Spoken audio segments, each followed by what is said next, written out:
پہلا اس مہینے کا خاصہ یہ ہے کہ یہ مبارک مہینہ ہے، بابرکت مہینہ ہے۔ اس کا کیا مطلب؟ برکت کا معنی یہ ہوتا ہے کہ آپ تھوڑا عمل کریں گے آپ کو اجر زیادہ ملے گا، تھوڑے وقت میں آپ بہت زیادہ کما سکتے ہیں۔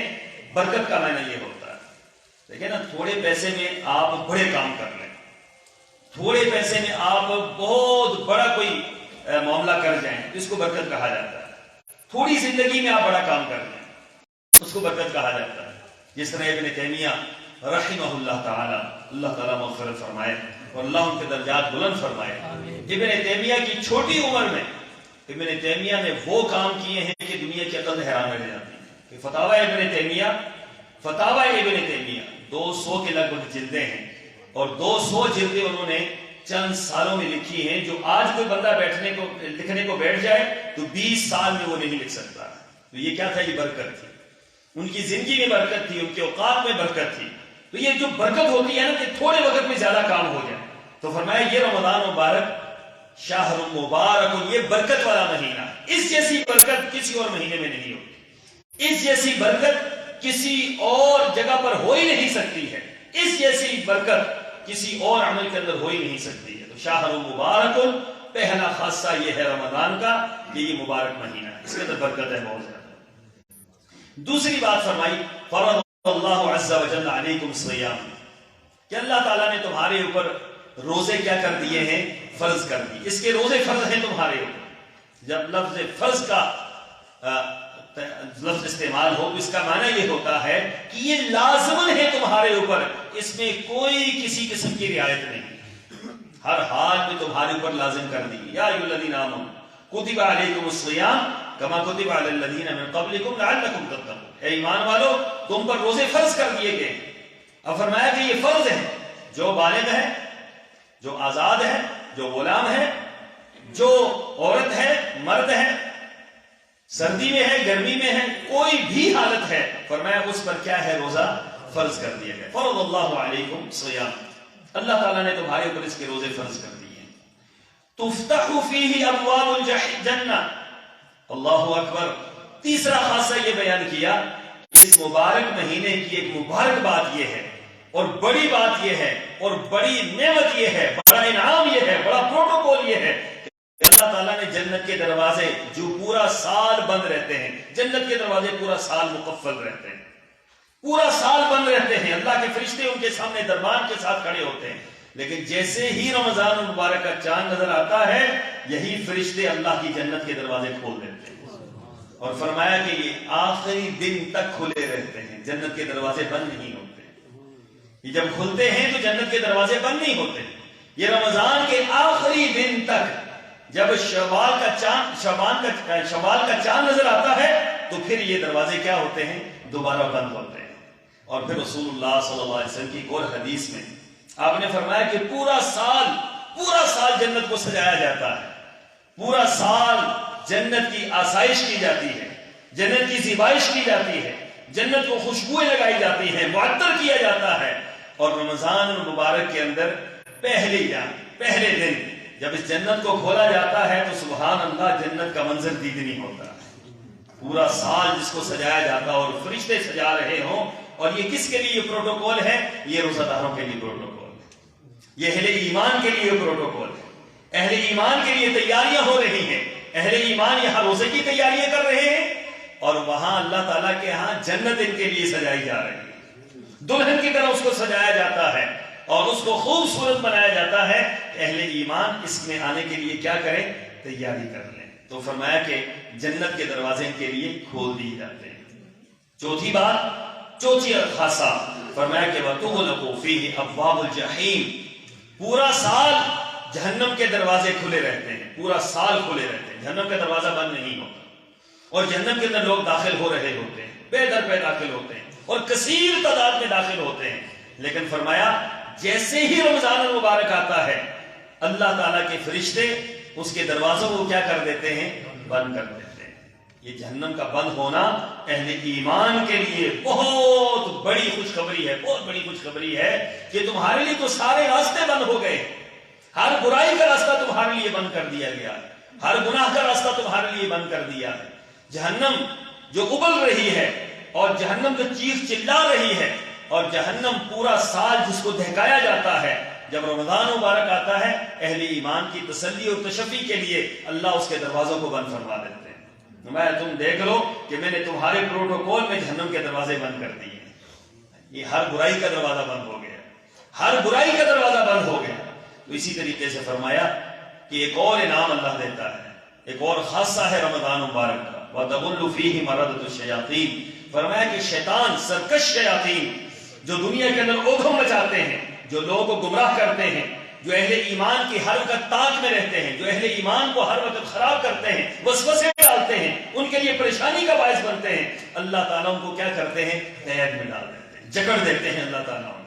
جیسے ہی رمضان کا چاند نظر آیا شیاطین جکڑ دیے گئے ہیں۔ اب دیکھیں نا، ایک بہت بڑا آپ کا دشمن اور بہت غالب آپ کا دشمن اور بہت خطرناک قسم کا آپ کا دشمن جو ہر وقت آپ کی طاق میں رہتا تھا اور آپ کے ایمان کے اوپر ضرب لگانے کے لیے بیٹھا رہتا تھا اور آپ کے اعمال کو برباد کرنے کے لیے، آپ کے عقیدے کو خراب کرنے کے لیے بیٹھا رہتا تھا، اللہ تعالیٰ نے کیا کیا؟ رمضان مبارک کے آتے ہی اس کو قید کر لیا ہے۔ تو اب تو عمل کرنے کے لیے آپ آزاد ہیں۔ دیکھیں نا، یہ کہہ سکتا تھا کوئی بندہ کہ اللہ تو نے شیطان کو میرے پیچھے لگا دیا اور میں تو عمل کر ہی نہیں پایا، تو اللہ فرمائیں گے رمضان مبارک میں تو میں نے شیطان کو بھی ہٹا دیا تھا، رمضان مبارک میں تو میں نے اس کو بھی قید کر دیا تھا۔ یہ انسان پر حجت ہے بہت بڑی، یہ حجت ہے بہت بڑی کہ پورا سال اگر تم یہ کہتے ہو کہ ہم تو شیطان کے پیچھے چلے رہے یا شیطان نے ہمیں گمراہ کیا یا شیطان نے ہمیں یہ کیا، تو رمضان مبارک کے اندر، رمضان میں تو اللہ نے اس کو قید کر دیا ہے، رمضان میں اللہ نے اس کو جکڑ دیا ہے۔ اب تمہارا عمل کیوں کمزور ہے؟ اب تمہارا عقیدہ کیوں کمزور ہے؟ اب تمہارے معاملات کیوں کمزور ہیں؟ تو پھر فرمایا کہ للہ فیہ لیلہ خیر من الف شہر، رمضان کا خاصہ یہ ہے کہ اس کے اندر ایک رات ہے، ایک رات، اس کی ساری راتوں کا مقابلہ کوئی نہیں ہے، اس کے اندر ایک رات ایسی آ رہی ہے، فرمایا خیر من الف شہر، وہ ایک رات 1000 مہینوں پر بھاری، ایک رات 1000 مہینوں پر بھاری۔ دیکھیں نا، ایک رات کا مقابلہ ایک رات سے ہو سکتا ہے، 10 راتوں سے ہو سکتا ہے، 20 50 100، لیکن یہاں پر اللہ تعالیٰ کیا فرما رہے ہیں؟ خیر من الف شہر، یہ ایک رات 1000 مہینے اور 83 سال بنتے ہیں، 83 سال۔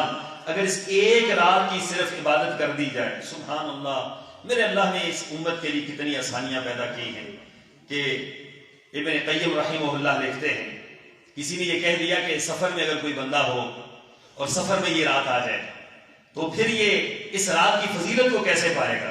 تو فرمایا کہ اس رات کی فضیلت اللہ نے اس امت کے ہر شخص کو دینی ہے جس نے عشاء کی نماز جماعت کے ساتھ پڑھ لی، جس نے عشاء کی نماز جماعت کے ساتھ پڑھ لی اور جس نے فجر کی نماز جماعت کے ساتھ پڑھ لی۔ فرمایا یہ دو نمازوں کا اہتمام تو کرے نا وہ، کم از کم رمضان مبارک کے اندر یہ اہتمام تو ہونا چاہیے نا کہ 2 نمازیں آپ جماعت کے ساتھ پڑھ رہے ہیں، اور خاص کر لیلۃ القدر کے ایام میں، حالانکہ پوری رات جاگنا چاہیے، آپ کسی بیماری میں ہیں، آپ کسی سفر میں ہیں، کسی اور مصیبت میں ہیں، یہ 2 نمازیں رسول اللہ صلی اللہ علیہ وسلم کا فرمان ہے کہ جس نے عشاء کی نماز باجماعت ادا کی اس کو آدھی رات کے قیام کا ثواب ملے گا، اور جس نے فجر کی نماز جماعت کے ساتھ ادا کی اس کو پوری رات کے قیام کا ثواب ملے گا۔ فرمایا جس نے رمضان المبارک میں ان راتوں کے اندر اگر عشاء اور فجر کی نماز باجماعت ادا کر دی ہے، اللہ تعالیٰ اس کو یہ 83 سال کی عبادت کا ثواب عطا فرمائے گا۔ کیوں؟ اس نے تو وہ کام پورا کر دیا ہے۔ کوئی بندہ اس سے رہتا نہیں ہے الا یہ کہ وہی رہے گا جس کو اللہ تعالیٰ پیچھے کر دے، وہی محروم رہے گا جس کو اللہ محروم کر دے، لیکن کوئی شخص جو آگے بڑھنے والا ہے، جو نیکی کا خواہاں ہے، جو تڑپتا ہے نیکی کے لیے، جو اللہ تعالیٰ سے کچھ حاصل کرنا چاہتا ہے، یہ ایام وہ ہیں جن میں اللہ سے حاصل کیا جا سکتا ہے، جن میں زیادہ سے زیادہ عمل اللہ تعالیٰ کے ہاں قبول ہوتے ہیں، اللہ تعالیٰ کے اعمال چڑھتے ہیں، فرشتے آوازیں دیتے ہیں۔ تو فرمایا کہ اس کے اندر ایک رات ایسی ہے کہ جو 1000 مہینوں پر بھاری ہے۔ من حرم خیرہا فقد حرم، فرمایا جو اس دن کے حرمت کو پہچان لیا گویا اس نے بہت بڑی بات کو پہچان لیا، جو اس مہینے کو پہچان گیا، جو اس مہینے کی عظمت کو جان گیا، اس نے بڑا فائدہ اٹھا لیا۔ پہچانے کا تو فائدہ اٹھائے گا نا، اس مہینے کی عظمت کو پہچانے کا تو فائدہ اٹھائے گا۔ فرمایا جو شخص اس مہینے کے فائدے کو سمجھ گیا اس نے بہت بڑا فائدہ حاصل کر لیا۔ پھر رسول اللہ صلی اللہ علیہ وسلم نے ایک اور بات فرمائی، فرمایا ان للہ تعالی عند کل فطرۃ عتقاء من النار، فرمایا کہ یہ واحد دن ہے، یہ واحد مہینہ ہے کہ روزانہ افطار کے وقت اللہ تعالی سینکڑوں کی تعداد میں نہیں، ہزاروں کی تعداد میں نہیں، لاکھوں کی تعداد میں نہیں، اللہ کے علم میں ہے اللہ تعالیٰ نے کتنے لوگوں کو جہنم سے آزاد کرنا ہے۔ روزانہ افطار کے وقت اللہ تعالیٰ اتنے مسلمانوں کو جہنم سے آزاد کرتے ہیں جتنا کوئی سوچ سکتا ہے۔ اس کی فگر نہیں بیان کی گئی، یہ فگر کیا ہے؟ بعض روایات کے اندر، ضعیف روایات کے اندر 70,000 کی فگر آتی ہے، لیکن یہ محدود بات، یہ محدود بات۔ اللہ تعالیٰ یہ ہر روز افطار کے وقت لوگوں کو جہنم سے آزاد کرتے ہیں۔ رمضان المبارک ہو، رحمتوں کا مہینہ ہو، بار الہ ہو اور رحمتوں کے دریا بہ رہے ہوں، اور میرا رب کتنے لوگوں کو آزاد کرے گا؟ 2-3 کو آزاد کرے گا؟ میرا رب کتنے لوگوں کو آزاد کرے گا؟ وہ اپنی رحمت کے مطابق فیصلہ کرتا ہے، وہ اپنی وسعت کے مطابق فیصلہ کرتا ہے، اپنے کرم اور جود کے مطابق فیصلہ کرتا ہے۔ تو وہ فیصلہ کرتا ہے کہ ہر دن افطار کے وقت کتنے لوگوں کو جہنم سے آزاد کرنا ہے۔ اور فرمایا کہ وَذَلِكَ فِي كُلِّ لَيْلَةٍ، اور روزانہ یہ کام ہوتا ہے، روزانہ، ایسا نہیں ہے کہ ایک دن ہو 2 دن ہو، ایسا نہیں ہے۔ رمضان مبارک کے تمام راتوں کے اندر یہ کام جاری و ساری رہتا ہے۔ پھر ابو سعید خدری رضی اللہ تعالیٰ عنہ کی روایت ہے، وہ فرماتے ہیں کہ وَإِنَّ لِكُلِّ مُسْلِمٍ فِي كُلِّ يَوْمٍ وَلَيْلَةٍ دَعْوَةٌ مُسْتَجَابَةٌ، یہ بڑا عجیب جملہ ہے۔ فرمایا کہ ہر مسلمان کے لیے روزانہ ایک دعا کی قبولیت کا اللہ تعالیٰ اس کو موقع دیتا ہے۔ آپ ایک دعا کر لیں روزانہ، ویسے تو ہر دعا قبول ہوتی ہے رمضان مبارک کے اندر، لیکن ایک دعا آپ کی ہر حال میں قبول ہونی، ہر حال میں ایک دعا قبول ہونی۔ تو آپ ارادہ کر لیں کہ آپ نے کیا دعا کرنی ہے۔ تو کتنے روزے ہیں؟ 29 یا 30، تو 30 دعائیں تو قبول ہو سکتی ہیں۔ سبحان اللہ، کہ انسان کے لیے تو اور کتنی دعائیں چاہیے مجھے یہ بتائیں۔ ایک دعا کے اندر ایک چیز تو نہیں ہوتی، ایک دعا کے اندر سینکڑوں چیزیں ہوتی ہیں۔ ایک وقت کی دعا آپ کی قبول ہوگی، اس کے اندر آپ نے جو جو اللہ سے مانگا ہے اللہ تعالیٰ آپ کو عطا کرے گا۔ یہ آپ کا پروٹوکول ہے، یہ آپ کے لیے اللہ تعالیٰ کی طرف سے خاص رحمت ہے۔ اللہ تعالیٰ نے آپ کو ایک موقع اور ایک چانس دیا ہے، گولڈن چانس دیا ہے کہ مانگو، جو تم مانگو گے میں تمہیں عطا کر دوں گا۔ تو فرمایا کہ ہر مسلمان کے لیے ایک دعا کی قبولیت کا موقع اللہ نے اس کے اندر رکھا ہوا ہے۔ سبحان اللہ۔ پھر رسول اللہ صلی اللہ علیہ وسلم نے فرمایا، حضرت ابو ہریرہ کی روایت میں فرمایا روزانہ اللہ کے فرشتے آوازیں لگاتے ہیں، اور یہ بھی رمضان ہی کا خاصہ ہے۔ اللہ کے فرشتے آوازیں لگاتے ہیں۔ آواز کیا ہے؟ وَيُنَادِي مُنَادِيًا يَا بَاغِيَ الْخَيْرِ أَقْبِلْ، آواز دینے والا آواز لگاتا ہے، اے خیر کے طلبگار آگے بڑھ، اے خیر کے طلبگار آگے بڑھ۔ جسے کہا جاتا ہے نا کہ بھی آپ آگے بڑھیں، آپ آگے بڑھیں، آپ کے لیے آگے جگہ موجود ہے۔ تو یہ پروٹوکول ہے نا، تو اللہ کے فرشتے کہہ رہے ہوتے ہیں اے خیر کے طلبگار، اے عبادت کے طلبگار، اے اللہ کی رحمتوں کے طلبگار، اے توبہ اور استغفار کے طلبگار، آگے بڑھ، تیرے آگے بڑھنے کا وقت ہے۔ اور پھر یا باغی شر اقصر، یہی فرشتے یہ بات کہتے ہیں اے شر کے طلبگار پیچھے ہٹ جا، ابھی شر کا وقت نہیں ہے، یہ موقع نہیں ہے کہ اس موقع کو تو ضائع کر دے، یہ موقع نہیں ہے کہ اللہ کی بغاوت کر، یہ موقع نہیں ہے کہ اللہ تعالیٰ کو ناراض کر دے، پیچھے ہٹ جا تو، اور خیر والے کو کہا جاتا ہے تو آگے بڑھ جا۔ سبحان اللہ۔ رسول اللہ صلی اللہ علیہ وسلم نے پھر فرمایا، اور حدیث کے الفاظ یہ ہیں، ان فی الجنت باب، جنت کے اندر کئی دروازے ہیں، جنت کے 8 دروازے ہیں، 8 میں سے ایک دروازہ یقال له الریان، اس کو کہا جاتا ہے یہ ریان ہے، باب الریان ہے۔ اب یہ باب الریان کن لوگوں کے لیے ہے؟ یدخل منہ الصائمون، فرمایا کہ اس سے صرف اور صرف اللہ روزے داروں کو داخل فرمائے، اس سے صرف روزہ دار جائیں گے جن کو اللہ نے روزے کی توفیق دی ہے، اور جو روزے کا حق ادا کرتے ہیں، اور جو روزے کے لیے دن رات محنت کر کے اپنا روزہ مکمل کرتے ہیں، فرمایا ان کے لیے اللہ تعالیٰ نے یہ خاص دروازہ رکھا ہوا ہے۔ خاص دیکھیں نا، خاص لوگوں کے لیے خاص دروازے ہوتے ہیں۔ دیکھیں رسول اللہ صلی اللہ علیہ وسلم فرما رہے ہیں کہ جنتیوں کو، روزہ داروں کو جنت کے اندر باب الریان سے داخل کیا جائے۔ پھر ابو بکر رضی اللہ تعالیٰ عنہ فرماتے ہیں کہ رسول اللہ صلی اللہ علیہ وسلم سے میں عرض کیا، اللہ کے رسول مجھے کوئی ایسا عمل بتلائیں کہ جس جیسا بڑا عمل کوئی نہ ہو، سب سے بڑا عمل، سب سے اہم عمل، سب سے خوبصورت عمل، اللہ تعالیٰ کے ہاں جو سب سے جلدی قبول ہوتا ہے وہ عمل بتلائیے۔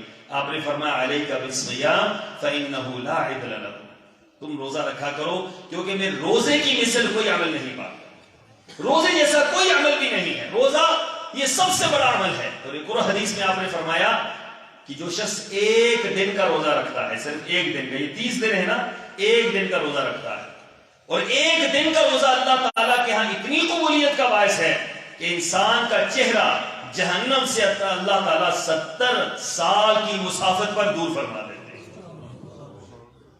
اب آپ اندازہ لگائیں کہ 70 سال کی مسافت ایک روزہ، اور یہ 30 روزے اگر بن جاتے ہیں تو کتنی مسافت دور ہو جاتی ہے۔ سبحان اللہ، ہر لحاظ سے رمضان المبارک بہت ہے۔